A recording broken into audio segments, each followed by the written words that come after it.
ஆனா நம்ம மக்கள் அமைச்சு கொடுத்த நம்ம அரச குறைகள் மட்டும் டிசைனா மாடலா குறைகள் மட்டும் சொல்லுவாங்க.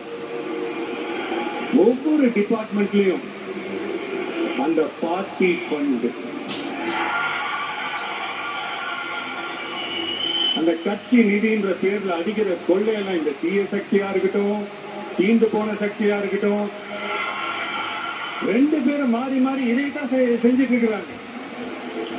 இதுல ஒரு ஹைலைட் காமெடி என்னன்னா, சட்டசபையில பேசும்போது பார்ட்டி ஃபண்டுன்னு தான் சொன்னேன். அது எந்த பார்ட்டி, என்ன ஃபண்டு, யாரு, என்ன பேரு எதுவுமே சொல்ல. பார்ட்டி ஃபண்டுன்னு சொன்னவனை எடுத்தாங்க பாருங்க ஒரு ஓட்டம். எனக்கு ஃபர்ஸ்ட் புரியல, ஏன்பா ஓடுறாங்க அப்படின்னு நமக்கு சொல்லிட்டோம். அதான் அந்த குற்றம் உள்ள நெஞ்சுக்கு தான் குறுகுறையேங்க. எப்படி இருக்கு தெரியுமா, எங்க அப்பா பீரோக்குள்ள இல்ல, எங்க அப்பா பீரோக்குள்ள இல்ல அப்படின்னு சொல்ற மாதிரி. ஐயோ ஏன் கேக்குறீங்க, இவங்களோட செம்ம கூத்தா இருக்குங்க, செம்ம பண்ணா இருக்கு. சென்னையில ஒரு பாலம் கட்டுறதுக்காக நார்மலா ஆகிற செலவை விட அதிக செலவுல, கிட்டத்தட்ட டபுள் மடங்கு செலவுல ஒரு டெண்டர் கொண்டு விட்டுருக்கிறாங்க. அதையெல்லாம் தோண்டி எடுத்து